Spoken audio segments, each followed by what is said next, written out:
Knowing distance alone isn't very dynamic, and in physics we want dynamics. We want to know how things are moving, so we need to add on another variable. We're going to add on the variable time.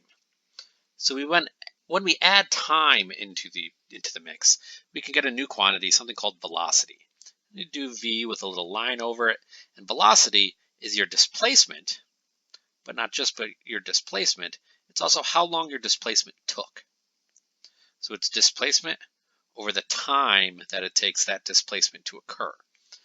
So I'm drawing this, writing out this equation. This represents a variable v called velocity.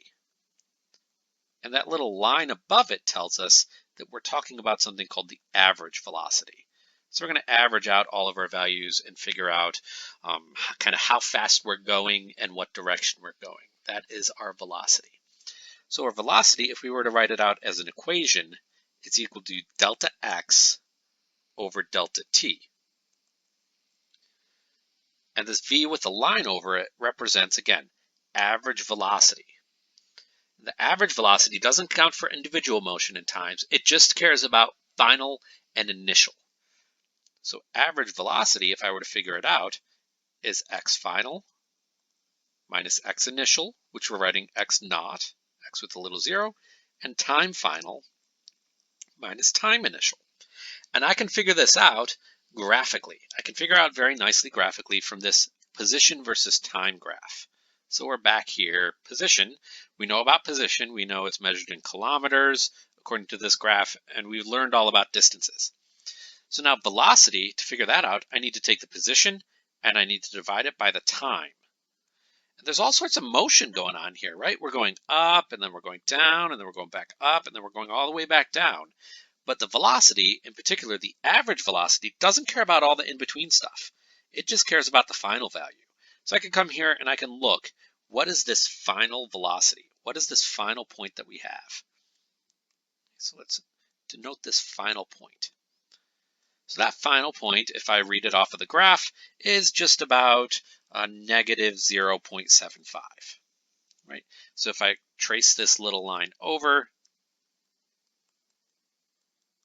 I can estimate that it's right around halfway between negative 0.5 and the negative 1.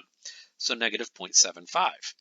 And the units there are going to be kilometers.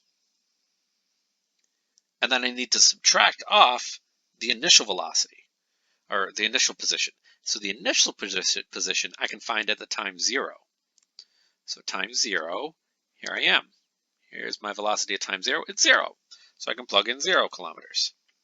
But then I need to divide that by the times. The final time that I have, if I trace this up, I can see the final time is right around here, a little bit short of 60 minutes. So that would be right around 58 minutes. Minus the initial time, and the initial time, if I trace that, so there's my initial time, there's my first point. Trace this down to see what the value is on the x-axis, and that's a 0. Big fat 0, so 0 minutes. So this average velocity, I didn't care about what happened in between. All I care about is the final and the initial. If I do this division, negative 0.75 divided by 58, I get a negative 0.013 kilometers divided by minutes. So that tells us that velocity can be negative, right? And that negative tells us our direction, tells us what direction we're going in. So that negative, very important, tells you direction. And the actual number, that just tells you the magnitude of your velocity. But what if we want to know what's going on in between? We want to know everything that's happening at all of these individual points and all these little slopes in between this. We want to know everything. We don't want to know just beginning and end. Well, we have a mathematical entity that tells us how fast we're going at an instant. So we call this the instantaneous velocity.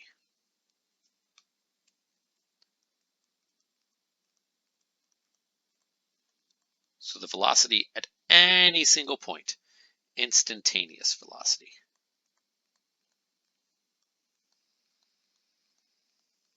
We have a shortcut thanks to calculus, where velocity as some function of time is equal to d dt of v of x, of your position of t.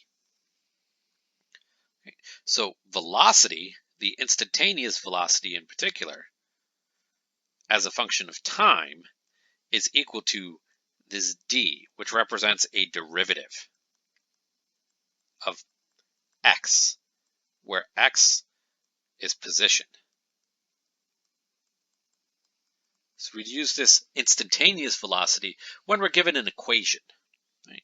So v represents the function that we're interested in. In this case, finding a function for velocity to describe how something's motion is changing. And the variable we're interested in is time. Time is what's changing. So that's what we're taking the derivative with respect to. Okay. Take the differentiation with respect to t. That's what that dt on the bottom of that denominator means. Differentiate with respect to the variable time. And you'd use this when you're given a function for position that's describing where you are at any given t or time. So these are both functions of time. One is velocity, one is position. And when you take the derivative of position, you get the velocity, the instantaneous velocity.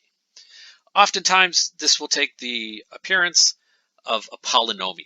So we can have a general formula, x of t, some function as a position as a function of time, is equal to a, some variable, some coefficient, times some time, and we'll raise that to some power. So this is a general polynomial. We can fill in whatever numbers we want,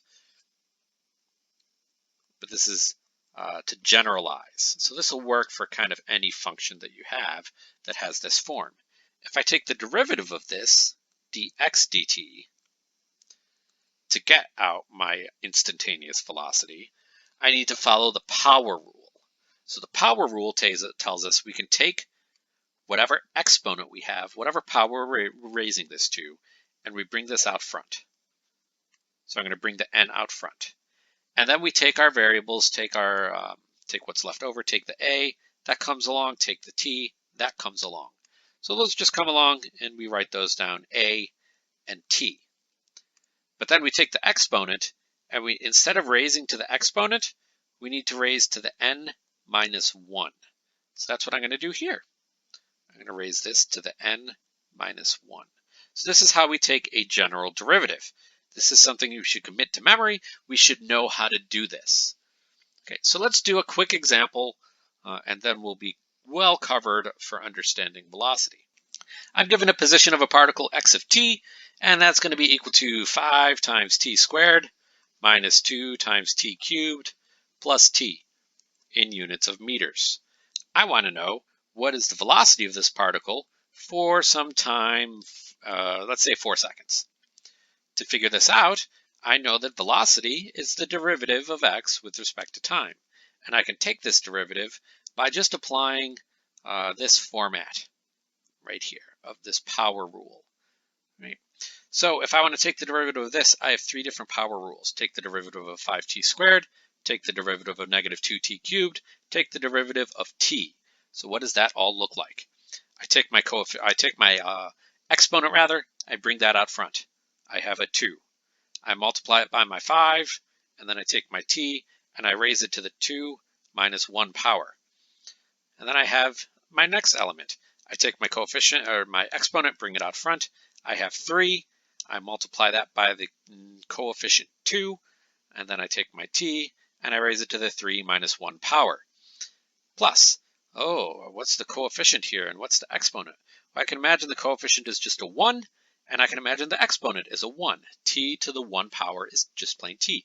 So I bring the exponent out front. That's a 1 times my coefficient of 1 to the t, 1 minus 1. So there's my equation. That's my velocity. My velocity is a function of time. If I multiply this out, 2 times 5 is 10. t to the 2 minus 1 is 1, minus 3 times 2 is 6, t to the 3 minus 1 is 2, plus 1 times 1 is 1, t to the 0. I keep going. V of t is equal to 10 times t minus 6 times t squared plus 1 times t to the 0 is just plain 1. Now, how do I actually solve this? How do I find what the number answer is? Well, I want to know what v at a time of 4 seconds is. So I plug in 4 everywhere I see a t. So v of 4 equals 10 times 4 minus 6 times 4 squared plus 1. And I plug in all these numbers, plug these into your calculator, make sure you can calculate this and get this number. And you should get a negative 43 meters per second. Okay. Should be pretty straightforward. That negative tells us that we're going backwards, basically. And we know this is meters per second because our position is given in meters. And they wanted to know the time at seconds. And that makes sense. That is a position divided by a time. Now, how do I find the average v between 0 and 4 seconds? So this was instantaneous velocity. How do I find average velocity? Remember, average velocity is the final position minus the initial position divided by the final time minus the initial time. So I can multiply this out. I can write this out. I need to know the position at 4 seconds minus the position at 0 seconds, all divided by the final time, which is 4 seconds, minus the initial time, which is 0 seconds. To find x of 4, I take my position equation now. X of 4 is equal to 5 times 4 squared minus 2 times 4 cubed plus 4. And so we don't have to scroll up. We'll show you again this general equation that we started with, x of t. That was 5 times t squared minus 2 times t cubed plus t. And all I've done is plugged in 4. So I get x of 4 and plug in all of these numbers, do the calculation in your calculator, and you'll get a negative 119 meters. To get x of 0, plug in a 0 into this equation, and you'll quickly see that x of 0 is 0. Now I can plug in all the numbers. V average is x final, which was x4 is negative 119, minus x initial is 0 meters, all divided by 4 seconds minus 1 second.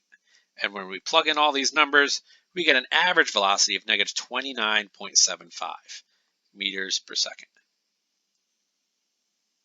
Okay, so we can see that the average velocity is a little bit different than the instantaneous velocity.